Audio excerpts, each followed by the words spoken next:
friends, my name is Emily, welcome back to my channel, and today I'm going to be filming a patrons Q&A. So I posted on my Patreon page that I would like to film a Q&A video during my attempt at VEDA, a video every day in April. So I have a couple here and I'm gonna answer them today. So we're just gonna start at the top with the earliest response to that and go from there. Franz asks, how often are you reading multiple books at once? And when doing so, do you tend to read things with similar genres or subjects as a way of enhancing the experience through reinforcing ideas and themes, or do you prefer to read things that are very different as a way of contrasting the pieces or keeping your understanding of each piece separate? I am always reading multiple books at once. This is my currently reading stack right now, and I also have 2 audiobooks on the go as well. So I'm listening to Bad Feminist by Roxane Gay and The Shining by Stephen King. For the most part, I feel like it's a mix of things. I probably wouldn't choose to read 2 fairly similar books at the same time if I could help it, but that is not uncommon either. Because of the university degree that I did, taking like 5 English courses where you're reading 5 books a week, you just sort of get used to being in the middle of a lot of things and keeping things fairly separate. I think it's one of the reasons that I still take notes. It's just a sort of a mental thing to keep things straight for myself. I feel like sometimes it just sort of happens that I make connections, but I don't usually deliberately set out to make connections. But it's kind of fun when that happens accidentally. I am a huge mood reader. It's just really whatever I'm feeling like, which is why stacks get like this. They get so out of control. Like I might feel in the mood for something on the shelf and I have no problem starting another thing. I wish it was intentional. It's not. If there's a deeper understanding that's coming, it's just totally coincidental. It may not be the most logical way to read things, and I'm sure that there are people who can't fathom the thought of being in the middle of 3, 6, 9, 11 books, but it works. It works for me. Patrick Etheridge has 2 questions for me. One, are there authors' new books that you will read knowing nothing about the book? Yes. Anything that Tamora Pierce produces, she is my favorite middle grade young adults fantasy author. I will buy literally anything that she writes and read it because I love her. That hasn't always worked out. I hated her short story collection. Stephen King is also another one when... Ooh, the lighting is really weird. I wonder if I can fix the lighting. Did that make it better? Did that make it worse? I don't know. It's a sunny, cloudy day. Stephen King is another one where I will buy without knowing what it's about. And then question number 2 is there a genre or author that I will not read? So I'm just sort of thinking about the sections of the bookstore. I can't see myself buying a lot of nonfiction, so like business books, coding books, history books. Like it would have to be something that already overlaps in one of my niche interests. I could see myself picking up a book of history that falls more into gender studies or community and culture, but I wouldn't seek out those nonfiction books specifically. Really not into sports. I don't sport, so like the whole sports section, westerns and like the mass market romance has very little appeal to me at this moment. I'm not interested in classic science fiction all that much. I'm much more interested in the science fiction that is being produced now in response to earlier works. I'm just sort of mentally moving myself through the bookstore, and I do read from most sections in the bookstore. And I mean, never say never, right? Because I know somebody who has had several concussions and now can't follow the plots of more complicated books, and now they read mass market romance because they can follow that plot. As for authors, I have a thing right now with Margaret Atwood. She's an author that I have previously bought a lot of her backlog before I met her twice and had 2 sort of unsavory experiences with her.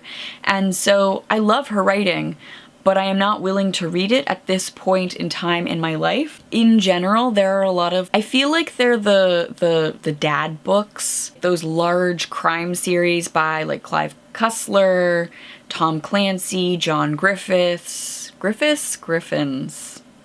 Grisham. That's what it is.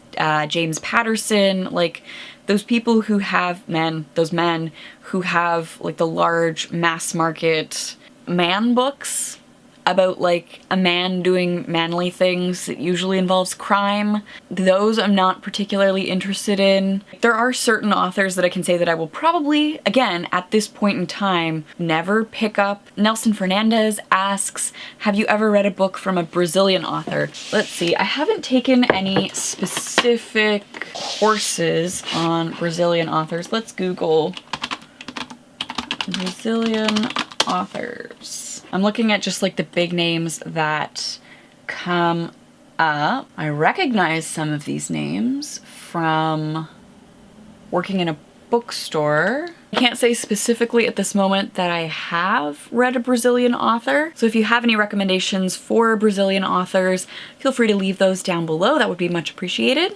Stephanie Sklenak, I probably butchered that. I'm sorry, Stephanie. Asks, are you looking into teaching at college or university at some point in the future? Yes. I am not ruling out teaching. I wouldn't be able to teach at a university without getting a PhD, but I can teach at a college with the master's degree. So because I'm learning German, I did briefly last year look into moving to Germany and teaching in Germany. It required me getting a teaching English foreign language certificate, which was no big deal, totally fine doing that. The issue that I ran into is the place that I would like to go to teach English is Germany, and Germany is one of the hardest countries to be a teacher. Basically, you are going for the experience, not to make money. Most people either don't break even or they like just break even, like they're just able to support themselves. First of all, it would require me saving up to go there, and then there were a whole bunch of loopholes to go through with getting the correct visa to teach there. And then there was something about, it's been a while since I looked into this. So before you can get the visa that allows you to teach, you have to have a permanent residence and you have to have lived there for something like a month before you can apply for the working visa. So you have to have enough money saved up to initially rent the apartment and then live there not working so that you can do all this legal paperwork. And then like you would have to hire a lawyer because German legalese is complicated, so you couldn't just grab your like average German speaking human and be like, please come with me to this government visa office and help me get this paperwork so that I can work here. So like it became this like giant anxiety inducing nightmare. And if I wanted the experience of teaching English foreign language period, a lot of the countries in Asia make it so easy. Like your schooling, your room and board, your like little community of English teachers is all built in there. But the point of teaching English foreign language for me would be the language learning of German. So that's why I was looking at that, but it just became this like huge nightmare. Oh, the other thing is that you don't have like a home school. You are a contractor, and so you can work as many or as few hours as you want. And so that means that you could be traveling from school to school to school to school to make up your hours. So you could teach like an hour at one school and an hour at another school, and you would be responsible for transit in between. The more I looked into the experience and like read blogs from people who were doing it, it just sounded like a nightmare that I wasn't prepared to handle at this moment. The other thing is that German apartments don't come furnished, and by furnished they mean with a kitchen. This is such a long-winded thing to go around, but I seriously looked into teaching in Germany last year. I don't know, maybe one day teaching in Germany. I think it could be a lot of fun to teach. Trudy asks if I read any of the bluish book about fantasy literature. It had a dragon on the cover or in the title, said the annoying bookstore customer. Trudy and I work at Indigo together, so thank you, Trudy. And she wondered how it connected to Stephen King, specifically The Dark Tower, because she sees many of his works bordering on the fantasy. So I'm thinking that Trudy either means A Tough Guide to Fantasyland by Diana Wynne Jones, or Why Are Critics Afraid of Dragons by Kim Selling. So this has dragons in the title, and this has a dragon on the cover, and they're both kind of blue. So I did actually spend a lot of time looking at the books and being like, which one, using my like honed bookseller skills to find the Vague Dragon book. Both do sort of fit in with thinking about the Dark Tower as fantasy. I think specifically in thinking about why Stephen King isn't studied in an academic setting. I feel like a lot of Stephen King's works could work really well, especially in first-year university courses, because they are pop fiction, they're genre fiction, they're easily consumable, and yet they are also quite literary because King himself is quite literary. If we look at his influences in his background, he's taking a lot of like high literary devices, high literary tropes, high literary, put huge quotes around that. I feel like King takes the pretentious and makes it accessible, makes it widely readable, so why wouldn't we want to study these texts and to use these texts as jumping off points or gateways to more pretentious, more literary texts? I'm a little bit miffed that in 5 years of university education, no teacher used that strategy. So I think that sort of speaks to why are critics afraid of dragons?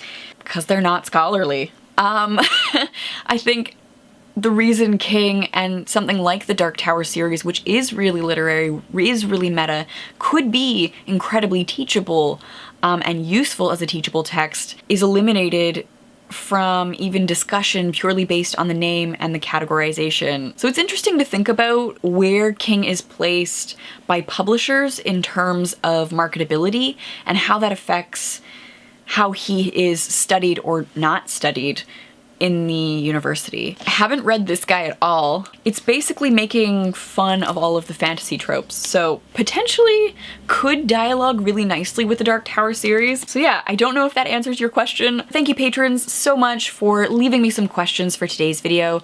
I really, really appreciate you engaging with me in this way. Also, my patrons are supporting the work that I do. They are financially supporting the creation of series, little series, larger series. It allows me to budget a certain amount of time towards this hobby. So if you're interested in supporting the channel, if you're interested in sort of engaging in a different way, links to that will be in the description box down below. That brings us to the end of this video. Thank you guys so much for watching, and I will see you soon with another video. Bye.